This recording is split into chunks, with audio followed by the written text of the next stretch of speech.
Opa, bom! No último vídeo, o protagonista tinha acabado de conseguir por pouco chegar nesse local aqui, ó. O esconderijo do Santo da Espada de 100 anos atrás. Ou seja, o esconderijo dele mesmo, né? E pra quem não viu como ele chegou até aqui, eu vou deixar o vídeo anterior aí no card agora. O card fica aqui no canto superior da tela, tá? Enfim, o protagonista estava prestes a mostrar o que estava por debaixo desses panos aí. Que além de muita poeira, ali tem também... que rufem os tambores, uma mesa, um colchão no chão, uma esfera que brilha e um baú. E pelo jeito, esse cristal de luz custa muito dinheiro. Já abrindo o baú velho de madeira, tem outro baú menor ali dentro e uns jarros que, conhecendo o nosso protagonista, isso só pode ser cachaça. Nesse baúzinho é onde deve estar as pílulas da vida, e logo quando ele abre esse baúzinho, uma fragrância de flores de ameixa toma conta de todo o local. E ali tem até algumas pílulas da flor de neve, que é muito mais cara que a pílula da vida. E com tudo isso, o nosso protagonista fica doido de vez. O prota até pede desculpa pro antigo líder da seita, mas fazer o que, né? Agora é só ele comer essas pílulas. E ele decide começar com a pílula da flor de neve. Apesar de aparentar ser só mais uma pílula, ela é especial porque ela é capaz de dar energia interna para aqueles que a consomem. Ela derrete só de entrar em contato com a boca, é como se ela fosse feita só de energia e isso causa uma sensação muito confortável. Mas, bom, o nosso protagonista não tem tempo para aproveitar essa boa sensação, ele tem que absorver toda essa energia. O prota então começa a se concentrar na energia e tenta impedir que toda essa energia se espalhe. Você se lembra que o protagonista quase foi de base após usar toda a sua energia vital, certo? E essa pílula pode ajudar ele a recuperar sua energia vital e voltar ao seu fluxo de energia ao normal. Mas, para isso, ele tem que ficar com a parte mais pura da energia. Isso faz com que sobre pouquíssima energia da pílula. Mas, bom, é só essa energia pura que ele pode colocar dentro do seu Dantian para conseguir regenerar sua energia vital que estava quase colapsando totalmente. Após todos os pequenos fragmentos preencherem as lacunas do núcleo do Dantian dele, o núcleo do protagonista se restaura, e então isso acontece. A energia se expande para fora do corpo do nosso protagonista em todas as direções violentamente. O Chung Myung tá até flutuando no ar e eu ainda não entendi o que tá acontecendo com ele, mas parece estar sentindo muita dor. Estando completamente envolvido por essa energia, o nosso protagonista luta para manter todo esse poder sob controle e depois de algum tempo, ele finalmente consegue. Agora sim, o protagonista tá fodão. Até os ossos quebrados dele estão cicatrizando. E não só isso, porque os ossos e também todo o seu corpo estão mais resistentes agora. Nem ele consegue acreditar que as pílulas foram tão efetivas assim. Até mesmo as impurezas estão sendo expulsas do seu corpo. O único problema é que seu coração não para de acelerar, pois ele está tendo um refluxo de Ki. Aliás, nessa obra, as pessoas têm 3 Dantians de Ki, ou seja, 3 núcleos onde eles guardam a energia. O núcleo inferior, que fica no abdômen, o central, que fica próximo ao coração, e o superior, que fica no cérebro. E como vocês já devem ter notado, todas as vezes que o protagonista acumula Ki em seu Dantian, ele sempre faz isso no Dantian inferior, aquele que fica no abdômen. No entanto, dessa vez ele absorveu muito Ki, tanto que toda essa energia rompeu o Dantian central e está chegando ao Dantian superior, ou seja, no seu cérebro. E aí que tá o problema, pois o cérebro de vocês, humanos, é muito sensível. E para impedir essa energia de chegar no cérebro, o protagonista agarra seu peito e tenta travar a passagem da energia central. Mas, nesse momento, ele acaba lembrando de seu falecido gentil irmão mais velho, dizendo que o Ki é como a água, e que não se oprime o fluxo da água, mas sim devemos deixar ela seguir seu fluxo naturalmente. Afinal, os humanos também são parte da natureza, e deixar as coisas fluírem é o que a natureza quer. E é isso que um taoísta faz, ele simplesmente deixa as coisas fluírem naturalmente. E após isso, o Chung Myung para de lutar contra seu fluxo de Ki. Ele então desmaia e quando acorda, intuitivamente ele já sabe que está dentro do seu próprio Dantian superior, ou seja, seu núcleo superior. E essa parede aí é a barreira que impede toda a energia de entrar em seu Dantian superior. Mas, pela quantidade de rachaduras, é só questão de tempo até toda essa energia entrar no núcleo superior. Então, o jeito é seguir o conselho do seu irmão mais velho e simplesmente deixar fluir. Pensando isso, enquanto desfaz a barreira do Dantian superior e acolhe toda aquela energia. E com o choque de ter seus 3 núcleos conectados, o nosso protagonista desmaia. Bom, o dia já amanheceu e o protagonista continua flutuando no ar, mas ele vai de bunda no chão logo em seguida. Ele então analisa seu corpo e percebe as mudanças nítidas, pois agora ele tá muito mais forte e tudo isso graças aos conselhos do seu gentil falecido irmão mais velho. Bem, tudo isso foi muito arriscado, mas valeu a pena, já que o Prota tá satisfeito com o resultado. Em meio a vários pensamentos, ele se questiona se ele vai conseguir reviver sua seita, e sinceramente, ele não sabe, mas garante que vai tentar a todo custo, e acrescenta que será uma pena se não funcionar. Tá na hora de voltar pra seita já, e essas pílulas todas agora não tem mais utilidades pro Prota, então ele decide que vai usar elas na seita do Monte Hua. Pô, ele tá mudando, eu achei que ele iria ficar com as pílulas pra poder beber cachaça e se curar da ressaca, mas ele realmente tá mudando. Que orgulho, que orgulho. Antes de voltar pra seita, o Chung Myung entra na caverna e pega algo. Eram as cachaças que tinham lá, pois ele quer experimentar um licor de 100 anos. Não dá nem pra elogiar esse desgraçado. Mas, bom, pelo menos ele vai devolver as pílulas, né? E dá pra ver que o protagonista tá feliz em ter visitado esse lugar. Bom, agora sim, hora de voltar pra seita. E com esse pulo aí, agora sim dá pra ver que o Prota tá um pouquinho mais forte.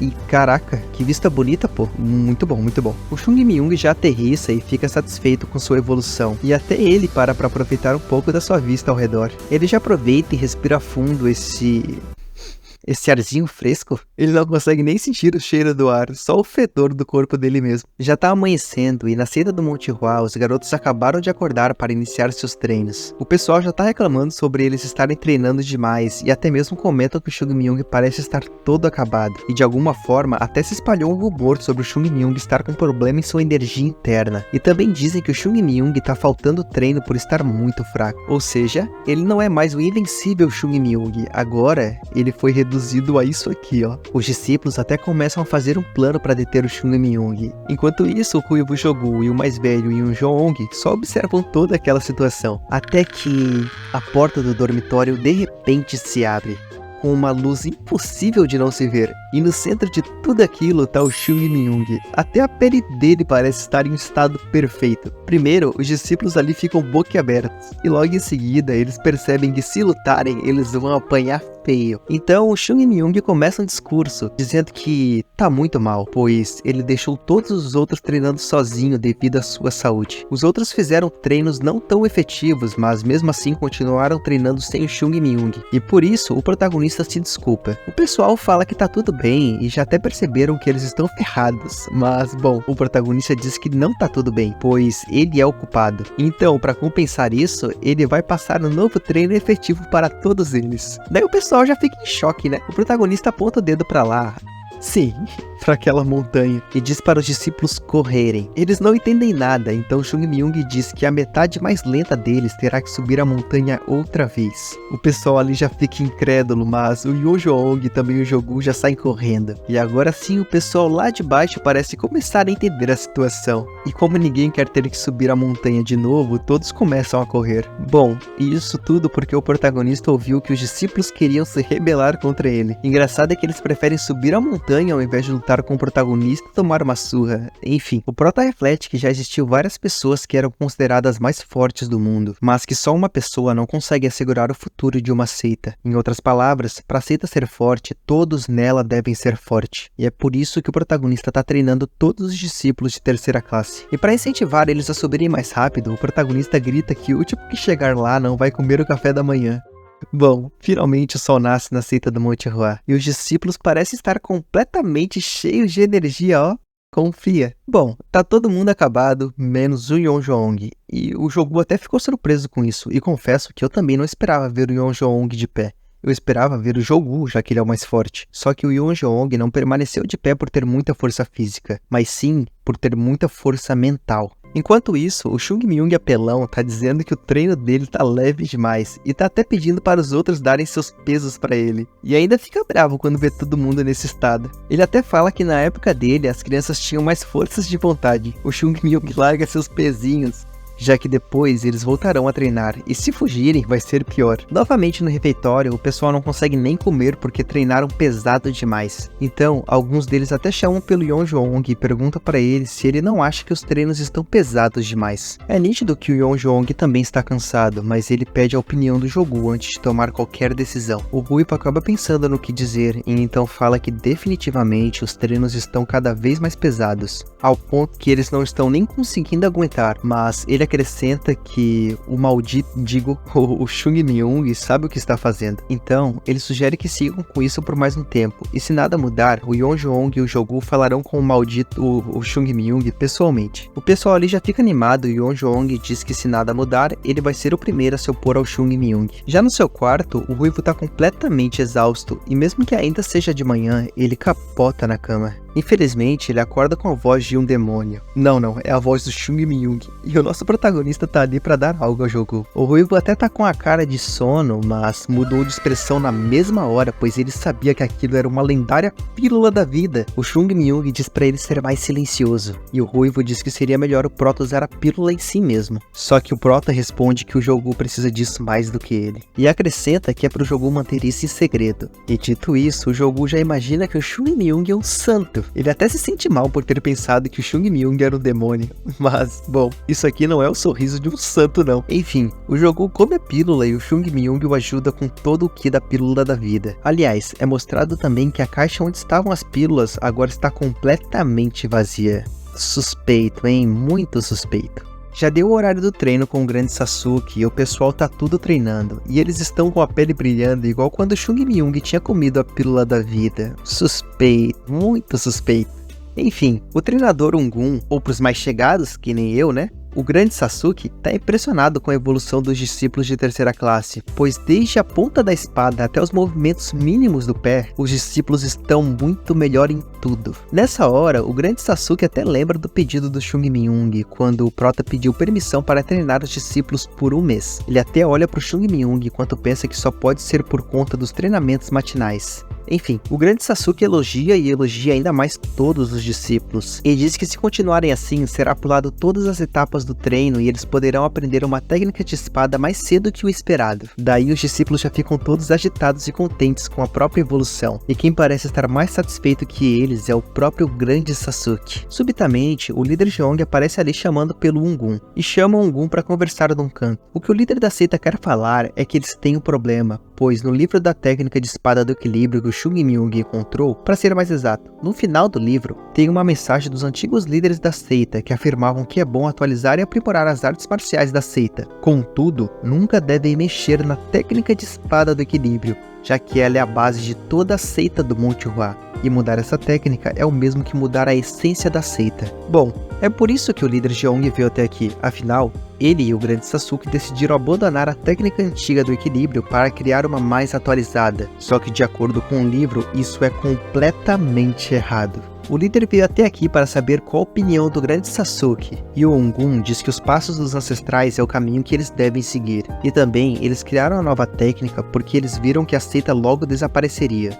Mas agora as coisas mudaram e o Ungun pergunta ao líder se ele ainda acha que a seita não tem futuro e que ainda é melhor aprender uma técnica fácil de dominar ao invés dos ensinamentos dos ancestrais. O líder Jeong até pensa no dinheiro que eles têm agora, mas ainda assim eles não têm um futuro estável e por isso ele responde que não pode dizer qual técnica é a melhor. E após isso, o grande Sasuke diz então que ele é contra usar a técnica dos ancestrais, já que ela requer uma base firme e também muita seriedade, e acrescenta que é tarde demais para os discípulos da geração atual desenvolver essas características. Nesse momento, o líder observa os discípulos e percebe que, na verdade, eles têm sim uma base firme e também muita seriedade. E o líder até elogia o grande Sasuke por treinar eles tão bem.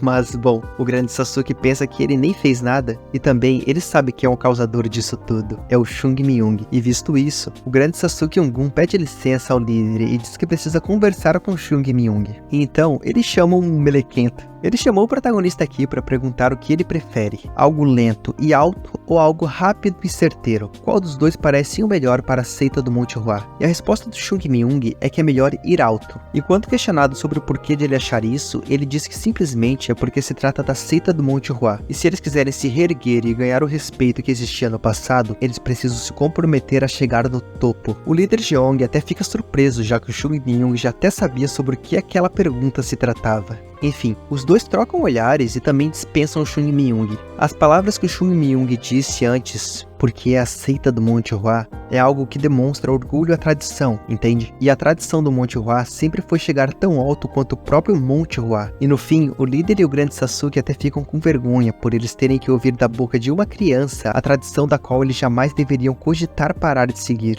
Depois do líder pensar muito sobre tudo isso, ele dá seu veredito final. A partir de agora, a seita do Monte Hua passará a aprender a técnica de espada do equilíbrio original. E bom, o grande Sasuke imediatamente concorda. Enquanto isso, o Chung Myung tava puto. E por que disso? Bom, ele tá pensando que o líder jamais deveria perguntar algo como aquilo. Ele, como líder, já deveria saber que o certo é sempre seguir a tradição, pô. E o Prota até fala que eles são todos incompetentes. Enquanto isso, o pessoal tá tudo olhando pro Chung Myung, até que ele deixa escapar um dos seus pensamentos internos, que diz que a seita do Monte Hua tá perdida se ele sair. Humilde demais, cara. Nossa. Fora da seita do Monte Hua, alguns dias se passam e o protagonista tá pensando que o problema financeiro já não existe mais, e também agora eles têm técnicas que guiarão todos para o futuro. E por isso, várias risadas ecoam pelo templo da seita, ou ao menos era pra ser desse jeito, mas na verdade é assim, ó.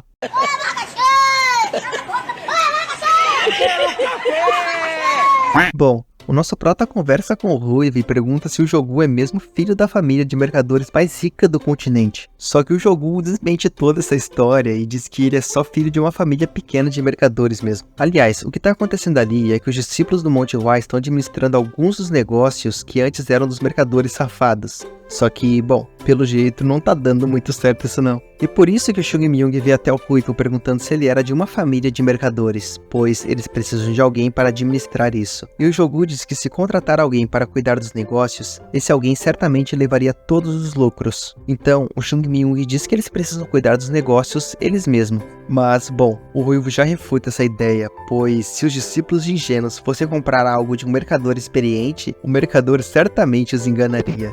E no fim, a seita do Monte Hua provavelmente acabaria assim, ó.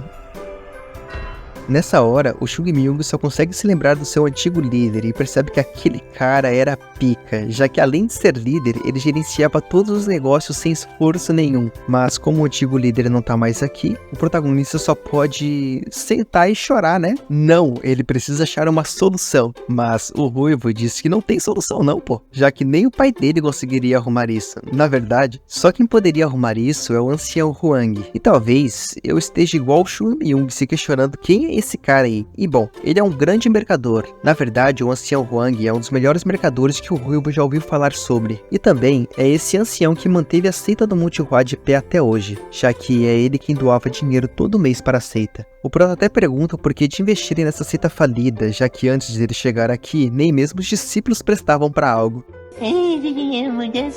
O protagonista tá muito humilde hoje, hein? Nossa, o Jogu fica bravo, ó. Mas, bom, o que ele pode fazer contra esse troglodita no corpo de uma criança? O Chung Myung decide que vai pedir ajuda do ancião Huang. Só que o Ruivo avisa que esse ancião tá na verdade nesse estado aqui, ó. E isso já faz um ano. A conversa é interrompida porque o Amun chegou ali chamando pelo Chung Myung, que já presta respeito ao Amun. E bom, o Amun tá ali pra pedir pro Chung Myung ir até o líder Cheong, ou até o contador da seita do Monte Hua, e entregar essa carta aqui, que pertence à União dos Mercadores Eunha. Daí o Ruivo já sussurra que a União Eunha é a união que o mercador Huang faz parte. E dito isso, o Chung Myung responde ao Amun que vai entregar o mais rápido que ele pode. O protagonista já vai subir das montanhas para chegar na seita do Monte Hua, até que o sem vergonha puxa a carta que era para ele entregar e já fica cogitando abrir ela. A carta até tem um selo para não ser violada, mas, bom, quem é que pode impedir esse vândalo aqui? Exatamente, ninguém. Então, o prota vai abrir a carta, né?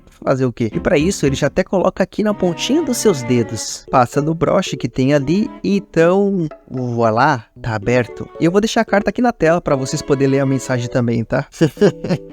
Parei.